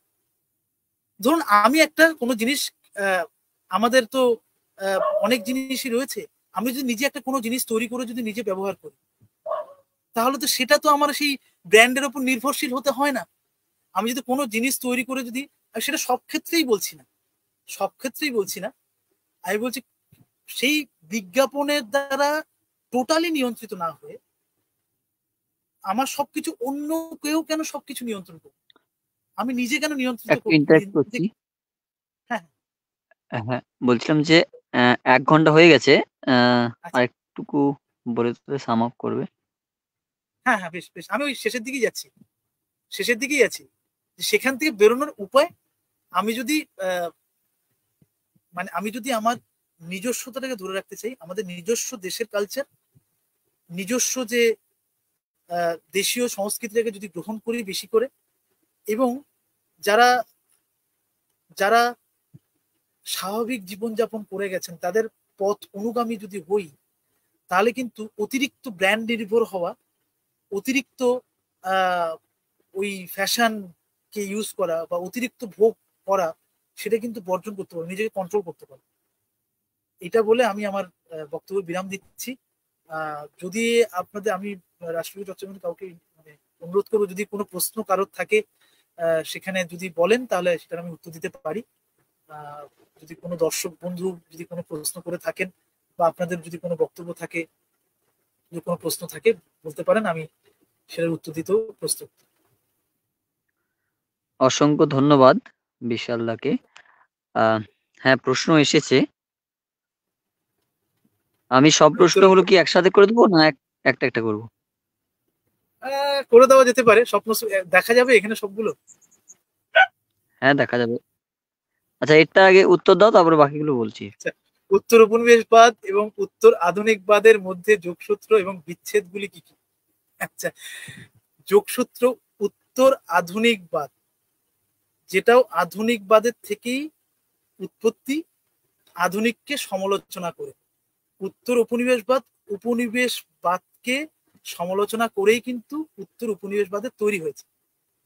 এর যোগসূত্র কিন্তু, বিচ্ছেদ তো বললাম, মানে পার্থক্য বা সাদৃশ্য বৈসাদৃশ্য যদি আমি বলি, এর যোগসূত্র কিন্তু এই একটা কথাতেই বলা যায় যে উত্তর মানে আধুনিকবাদকে সমালোচনা করে কিন্তু উত্তর আধুনিকবাদের সৃষ্টি হয়েছে, আর উত্তর মানে উপনিবেশবাদকে সমালোচনা করে কিন্তু উত্তর উপনিবেশবাদের উৎপত্তি হয়েছে। এবং এর বিচ্ছেদ কোথায় হয়, যদি আমি বলি, আধুনিকবাদকে, আধুনিকবাদ বলে যে এই পোশাকটি পরো, বা আমি যদি ওই যেহেতু আইডেন্টিটি বা ব্র্যান্ড বা ফ্যাশন নিয়ে কথা বলছি, এই পোশাকটি পরো, এটি পরতে হবে তোমাকে, না এটি না পড়লে হবে না, এরকম একটা যদি বিষয় হয়, উত্তর আধুনিকবাদীরা যারা আছেন, যেটা আমি বলছিলাম, তারা বলছেন না না, আপনি উত্তর মানে মানে এই এই ব্র্যান্ডটি কেন পড়বেন, আরো ব্র্যান্ড আছে সেগুলোও পড়ুন, ব্র্যান্ড একটা কেন, অনেকগুলি ব্র্যান্ড আছে। পরিস্থিতির উপর ব্র্যান্ডগুলো কিন্তু চেঞ্জ হতে হতে যাবে। দ্বিতীয়ত যদি আমি বলি, উত্তর উপনিবেশবাদ হচ্ছে যে মানে কোনো, ধরুন মানে আমি যদি উদাহরণ দিয়ে বলি, যে ব্রিটিশরা ভারতে উপনিবেশ স্থাপন করতে এসছে, ভালো কথা, উপনিবেশ স্থাপন করেছে। শুধু উপনিবেশ স্থাপন করা শুধু লক্ষ্য নয়, তার পাশাপাশি তারা ভাষা, তাদের যে সংস্কৃতি, তাদের যে কথাবার্তা, সেটাকে চাপিয়ে দিয়েছে, এবং সেটাকে আধুনিক হিসেবে যারা আধুনিকবাদীরা আছেন তারা বলছেন যে এটাই আধুনিক, এটাকেই মেনে নাও, এটাই শেষ কথা। উত্তর উপনিবেশবাদীরা বলছেন না, এটাকে শেষ কথা নয়। উত্তর আধুনিকবাদীরা বলছেন নির্মাণ হচ্ছে কন্টিনিউয়াস, নির্মাণ বিনির্মাণের কথা বলছেন উত্তর আধুনিকবাদীরা, কিন্তু উত্তর উপনিবেশবাদীরা বলছেন উপনিবেশের যে ভাবনা চিন্তাগুলো আছে, সেই উপনিবেশের ভাবনা চিন্তাগুলোকে আমাদেরকে বর্জন করতে হবে, নিজস্বতাকে আনতে হবে। সেটা কিন্তু নিজস্বতাটাকে হারালে চলবে না, নিজস্ব সংস্কৃতিটাকে হারালে চলবে না, নিজস্ব ভাবনা চিন্তাটাকে হারালে চলবে না। সেটা আমরা যেটা কন্টিনিউয়াসলি উপনিবেশবাদের দ্বারা আকৃষ্ট হয়ে আমরা নিজস্বতাকে হারিয়ে ফেলছি, এবং সেখানে কিন্তু ওই বিচ্ছেদটা কিন্তু ওখানেই তৈরি হচ্ছে। আধুনিকবাদ, উত্তর আধুনিকবাদের, উত্তর উপনিবেশবাদ এবং উত্তর উপনিবেশবাদ। বোঝা গেল ব্যাপারটা?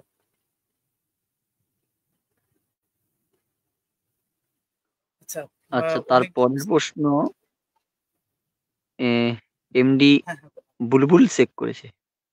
হ্যাঁ হ্যাঁ, পণ্যের ক্ষেত্রে সর্বদা কি বিজ্ঞাপনের ভূমিকাটাই আমরা প্রধান হিসেবে দেখবো? পণ্যের ক্ষেত্রে সর্বদা কি বিজ্ঞাপনের ভূমিকাটাই আমরা প্রধান হিসেবে দেখবো? হ্যাঁ, বিজ্ঞাপনের ভূমিকাটা, হ্যাঁ এটা ঠিকই, কারণ প্রধান প্রধান হিসেবে দেখবো মানে ব্যাপারটা হচ্ছে আবার আর যুক্ত করেছেন বা নাকি অনুকরণেও একটা ভূমিকা রয়েছে। যদি আমরা উদাহরণ হিসেবে বলি, স্বাস্থ্য হানিকার, হানিফার হয়ে গেছে, হানিফার কোনো প্রোডাক্ট, আচ্ছা স্বাস্থ্য হানিফার কোনো প্রোডাক্ট, এটার আগে বিজ্ঞান বৈধ ছিল এবং সেই বিজ্ঞাপনের মাধ্যমে কনজিউমার সোসাইটি তৈরি করা হয়েছিল এবং পরে সেটা সরকারি বিভিন্ন নিষেধাজ্ঞার ফলে সেই বিজ্ঞাপন এখন বৈধ নয়। প্রোডাক্টটির আর আমরা বিজ্ঞাপন আসে না, তথাপি পণ্যটি রমরমিয়ে চলছে। এক্ষেত্রে আমরা দেখতে পাই যে অনুকরণের একটা ভূমিকা রয়েছে। মানে একটা মাস কনজিউমার সোসাইটি তৈরি হয়েছে, তারপর বোধহয় আরো অনেক কিছু লিখেছেন উনি, পরে লিখে গেছেন। আমি হ্যাঁ বলবো যে আরেকটু দেখুন, আছে, আমি বলে দিচ্ছি। হ্যাঁ বাকিটা আমি বলে দিচ্ছি। হুম হুম, কতদূর পড়লে তুমি বলো আমাকে। মানে একটা মাস কনজিউমার সোসাইটি তৈরি হয়েছে যা বলে বুঝে আচ্ছা, আসছে। তারপরে লেখা আছে যারা এবং পরবর্তী জেনারেশন যারা আসছে তারা কিন্তু এটা অনুকরণের মাধ্যমে শিখে যাচ্ছে, ফলে এখানে বিজ্ঞাপনের আর ভূমিকা থাকছে না। আমাকে যদি একটু এটা বলেন যে কোনো মিডিয়ার লড়াই কোনো বিজ্ঞাপন ছাড়াই শুধুমাত্র অনুকরণের মাধ্যমে এটা হতে পারে? দেখুন যেটা করলেন জটিলতা আছে মিডিয়ার লড়াই, হ্যাঁ হুম হুম মিডিয়ার হুম। লড়াই যা কোনো বিজ্ঞাপন ছাড়াই শুধুমাত্র অনুকরণের মাধ্যমে এটা হতে পারে? হ্যাঁ, অনুকরণ দেখুন, মিডিয়া লড়াই অনেক রকম ভাবে চলছে। বিজ্ঞাপনের সর্বদাই ভূমিকা, এই দেখুন মিডিয়াই কিন্তু এই বিজ্ঞাপনটি যদি দেওয়া হচ্ছে, যে বিজ্ঞাপনটি দেওয়া হয় সেটা কিন্তু সবটাই যে মিডিয়াই ঠিক করে দিচ্ছে তা নয়। আমি যেটা বলছিলাম, মিডিয়ার পাশাপাশি একটা ধরুন কোনো একটা অর্গানাইজেশন বা কোনো একটা সংস্থা, সে যখন বিজ্ঞাপনটি দিচ্ছে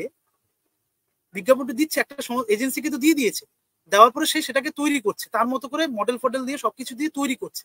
তৈরি করার পরে সেটাকে একটা টিভিতে কোনো চ্যানেলে দিয়ে দিচ্ছে। এবার যখন প্রথম প্রকাশিত হচ্ছে, তারপরে কিন্তু সেই প্রোডাক্টটি অন্য একটা মিডিয়া বা ওই মিডিয়ার মধ্যে অন্য অনেকগুলো চ্যানেল থাকে, তারা কিন্তু সেই প্রোডাক্টটি কিন্তু বিভিন্ন রকম ভাবে দেখাচ্ছে। কেউ একরকম ভাবে দেখাচ্ছে, কেউ অন্যরকম ভাবে দেখাচ্ছে, এক একজন এক এক রকম ভাবে দেখাচ্ছে। এটা তো আছে, অনুকরণটা তো আছে, অনুকরণের লড়াই তো আছে, অনুকরণ করে কিন্তু অন্যরকম ভাবে দেখানোর লড়াইটাও কিন্তু আছে, সেটাও কিন্তু আছে। সেটাই বলছি যে এই অনুকরণ, যে আপনি যেটা বলছেন সেটা ঠিকই, অনুকরণ তো করছে। এবার বিজ্ঞাপনটা দেওয়া হয়ে যাওয়ার পরে বেশ ওই প্রোডাক্টটি যখন প্রচার হয়ে গেল, তারপর তো আমরা ব্যবহার করতে শুরু করছি, তারপর ব্যবহার করেই যাচ্ছি সেটাকে। তারপর যখন ওই ধরনের অন্য কোনো প্রোডাক্ট আছে, আবার সেটাকে ব্যবহার করছি, সেটাকেও ব্যবহার করছি। এই অনুকরণ কিন্তু খুব ক্ষতিকারক। অনুকরণই হোক, আমি যেটা বলতে চাইছি, এই অনুকরণের যে একটা রাজনীতি চলছে, এই মিডিয়া, এই চ্যানেল, এটা ধরলাম, অন্য চ্যানেল গিয়ে সেটাকে চেঞ্জ করে দিল, আরেকটু অন্যরকম ভাবে দেখালো, আবার ওই চ্যানেল গিয়ে অন্যরকম ভাবে দেখালো। আমি কোনো নাম নিচ্ছি না এখানে, কিন্তু সেখানে যখন এই অনুকরণ করে করে তৈরি করা হচ্ছে, করুক, আপত্তি নেই, কিন্তু ব্যবহার তো করবে মানুষ, আমি আপনি, তাদের তো মন মস্তিষ্কের ক্ষতি হচ্ছে। মানে ক্ষতি কিভাবে হচ্ছে? আমি তো কন্টিনিউয়াসলি আমার স্বীকৃতি বা আমার অস্তিত্বটাকে বজায় রাখার জন্য আমি প্রোডাক্ট গুলোকে তো কিনছি এবং কিনে চেঞ্জ করতে করতে করতে করতে বাধ্য হচ্ছে, কারণ আমি যদি স্বীকৃতি পাবো না যদি আমি চেঞ্জ না করি। বোঝা গেল? শর্টে বললাম পুরো ব্যাপারটা, আর বাদ বাকিটা আলোচনা তো আমি বলেইছি পুরোটাই।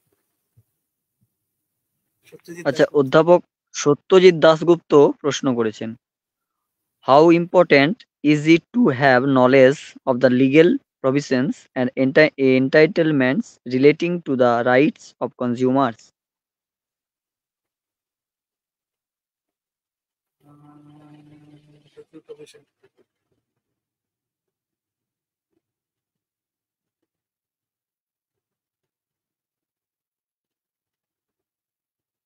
Relating to the rights of consumers.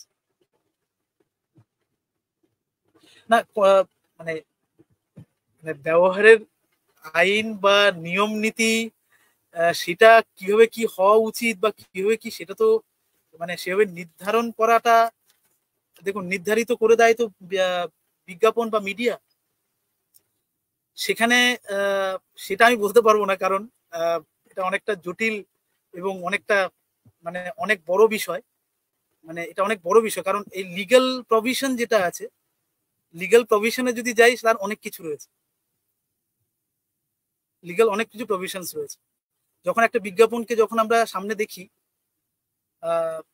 সেটা কিভাবে ইউজ করব কিভাবে ইউজ করব না, সে ডিটেলিংটা কিন্তু করা হচ্ছে না, কিন্তু তার যে সংক্ষিপ্তভাবে একটা জাস্ট বিজ্ঞাপন দেখিয়ে দেওয়া হলো যে আপনি নিন, এবং আকৃষ্ট করার একটা পলিটিক্স চলছে যে আমাকে কিভাবে বিভিন্ন দর্শকের কাছে কিভাবে এই বিজ্ঞাপনটাকে ছড়িয়ে দেওয়া যায়, সেইটার একটা মানে আকৃষ্টিকরণের যে রাজনীতি, সেটা তো চলছে মিডিয়াদের মধ্যে। কিন্তু সেইটার যে আইনি যে পরিভাষা বা আইনি যে ব্যাপার, সেটাকে তুলে ধরা মানে সেটা সত্যি হচ্ছে না। আচ্ছা, উনি আরেকটা প্রশ্ন করেছেন, what role should the celebrity endorsement of brands play in the process of motivating consumers?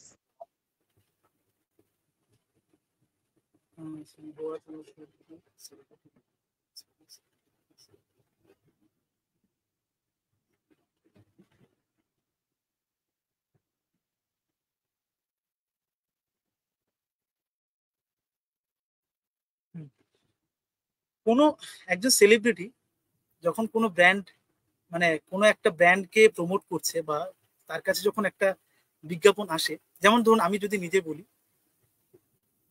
BLCC product, শারদীয়া সময় বিএলসিসি প্রোডাক্টে আমি বিজ্ঞাপনে কাজ করেছিলাম। তখন একটা তাদের ট্রিটমেন্টের জন্য একটা ট্রিটমেন্ট মানে ফেসিয়াল ট্রিটমেন্ট হয়, সেই ফেসিয়াল ট্রিটমেন্টের একটা বিজ্ঞাপন চলছে। তো সেখানে তারা আমাকে কিছু প্রোডাক্টও দিয়েছে। আমাকে বলা হয়েছিল যে আপনি এই জিনিসগুলো বলবেন,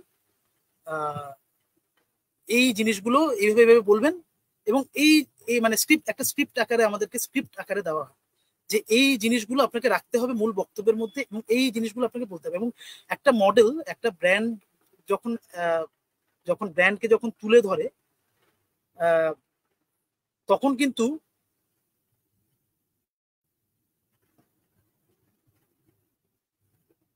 বুঝলাম না উনি কি বললো, বুঝলাম না, উনি মধ্যে কেটে দিলেন নাকি? না না, বলো বলো।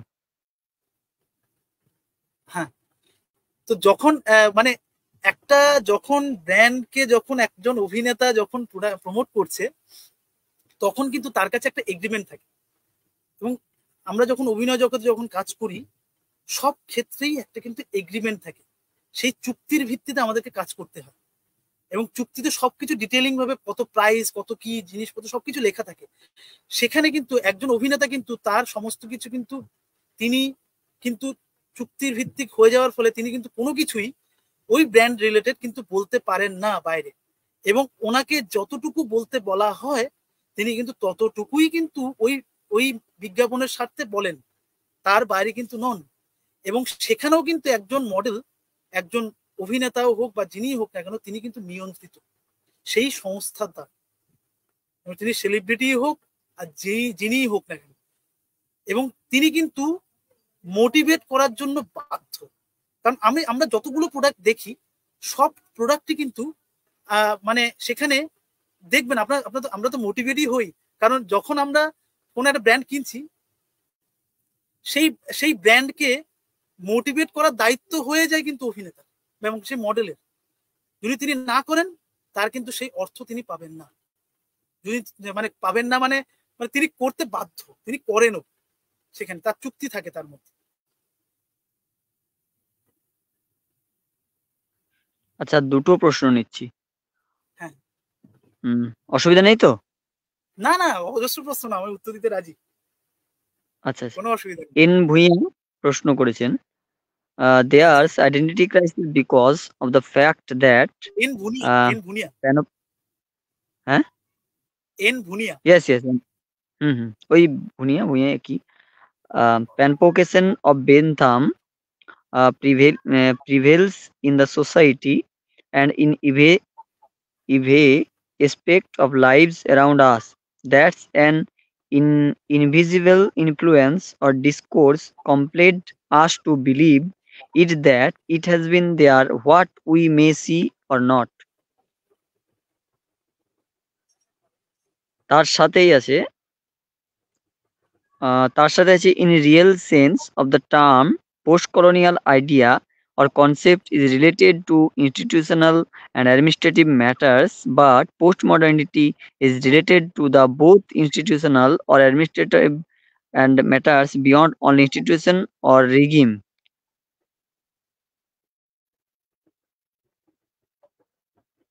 হ্যাঁ, ঠিকই তো, মানে মানে উনি মানে ব্যাপারটাকে ওই আমি যেটা বলেই দিলাম, আমি আমার বক্তব্যে কিন্তু সেগুলো বলেছি। উনি যেটা বলছেন আমি কিন্তু সেটা বলেছি যে এই বর্তমান উত্তর আধুনিক যুগ বা বলি বা উত্তর উপনিবেশবাদের যুগই বলি, সেখান থেকে আমরা অনেকটা এগিয়ে এসেছি বরঞ্চ। তো সেখানে কিন্তু ওই সেই আইডিয়া, সেই ইনস্টিটিউশন বা সেই ভাবনা চিন্তাগুলোই কিন্তু আমাদেরকে নিয়ন্ত্রণ করছে প্রতিনিয়ত। এবং যেটা আপনি এই মানে এই সেই ভাবনাটাই আপনি আপনি আপনি সেখানে শেয়ার করলেন, যেটা আমি এই একটু আগে আলোচনা করলাম অনেক ডিটেল আকারে, মানে অনেক বিস্তৃত আকারে, যেখানে যে ভাবনাটাই তো সেখানে চলে আসে যে মানে আমাকে উপনিবেশবাদীরা যেটা শিখিয়ে দিয়ে গেছে, হয়তো তারা চলে গেছে, কিন্তু তাদের তাদের যে কালচার তারা তো একটা ইনজেক্ট করে দিয়ে গেছে, ইনজেকশনের মতো করে দিয়ে গেছে। যেমন আমি যদি বলি উদাহরণ দিই তাও সুবিধা হবে, যে আমরা ভারতবর্ষের কলকাতাতে অবস্থিত। কলকাতায় কিন্তু আমরা যখন অ্যাডমিনিস্ট্রেটিভ বডিতে যদি দেখি, এডুকেশনাল বডিতে দেখি একটু চেঞ্জেস হয়েছে, কিন্তু পুরোপুরি চেঞ্জেস কিন্তু এখনো অবধি হয়নি। সেই ব্রিটিশ আমলের কিছু কিছু ভাবনা চিন্তা, কিছু কিছু ব্যবস্থা এখনো পর্যন্ত আছে, কিন্তু চেঞ্জেস হচ্ছে, এখন গিয়ে হচ্ছে।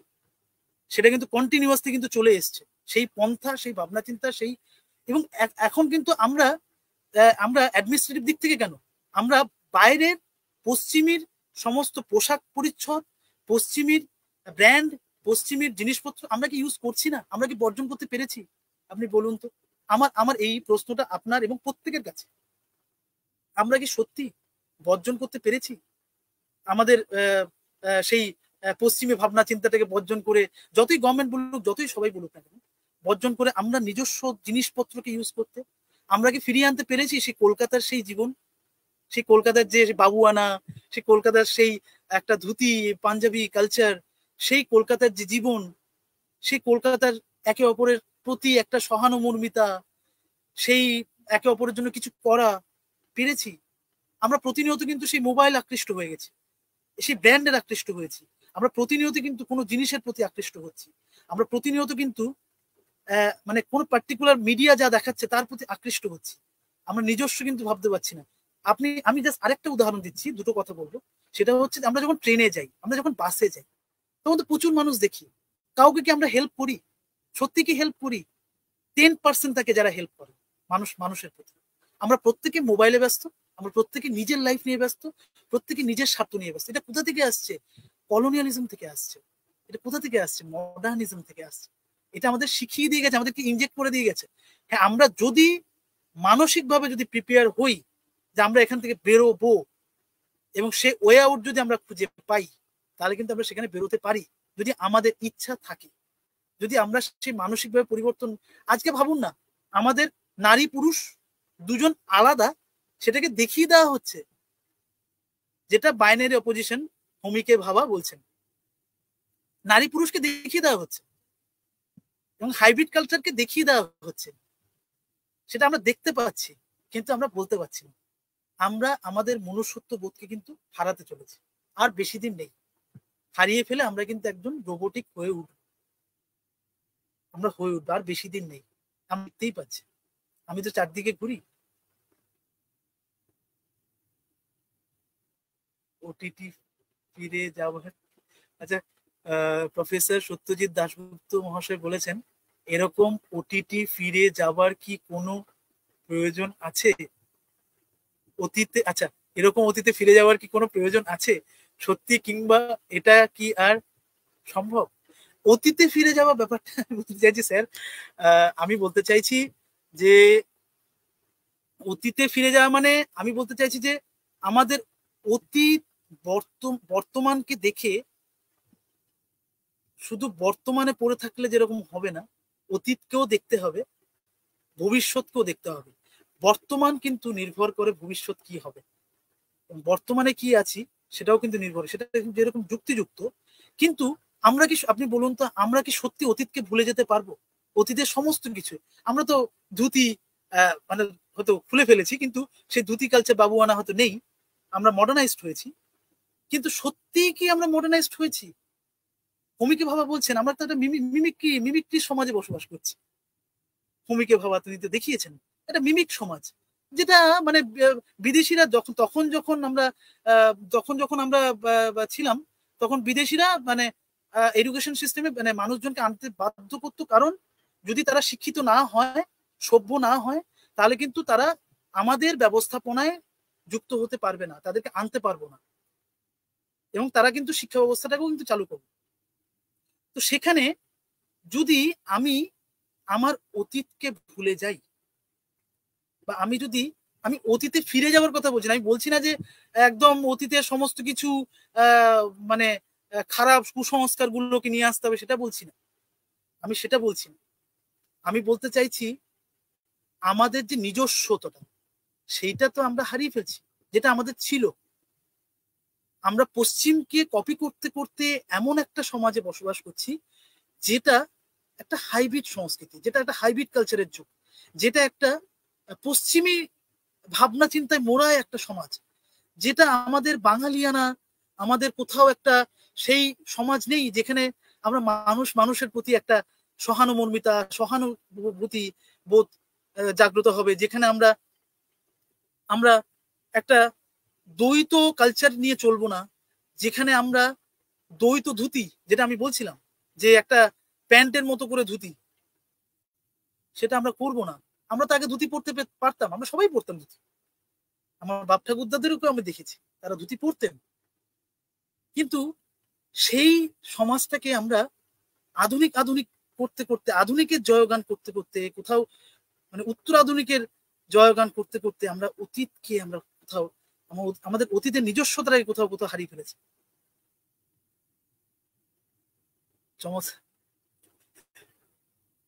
Thank you so much Satyajit বাবু, sir, thank you so much. আমার খুব ভালো লাগলো যে অনেকগুলি প্রশ্ন আমি পেলাম। আমি একটা কথা জাস্ট বলবো আপনাদের প্রত্যেককেই, যে আমি নিজেও সেটি করি, আমি অতিরিক্ত ব্র্যান্ড নির্ভর নই, আমি নিজেও সেটা নিজের জীবনে ইউজ করি বলে কথাগুলো বললাম, আজকে যতগুলো কথা বললাম সেটি কিন্তু আমি প্রত্যেকের দ্বারা প্রভাবিত হয়ে নয়, আমার নিজের অভিজ্ঞতা, নিজের শিক্ষা, এবং যেগুলো আমি শিখেছি সেইগুলোকে যাতে বাস্তব জীবনে কাজে লাগানো যায়, বাস্তবের মাধ্যমে যেগুলো আমি বাস্তব থেকে নিয়েছি, সেগুলো যাতে, যেগুলো আমি শিখেছি সেগুলো যাতে নিজের জীবনে যাতে ইউজ করতে পারি, এবং মানুষকে যাতে সে তার শিক্ষা কিছুটা হলেও দিতে পারি, সেটা তবে আমার শিক্ষার সার্থকতা, তবে আমার জীবনে আমার অভিজ্ঞতার সার্থকতা, তবে আমি একজন গবেষকের সার্থকতা। যদি আমি সেগুলোকে যদি আমি নিজের জীবনে ইউজ না করি, আমি যদি বক্তব্যই রেখে যাই, তাহলে তার সার্থকতা কোথায়?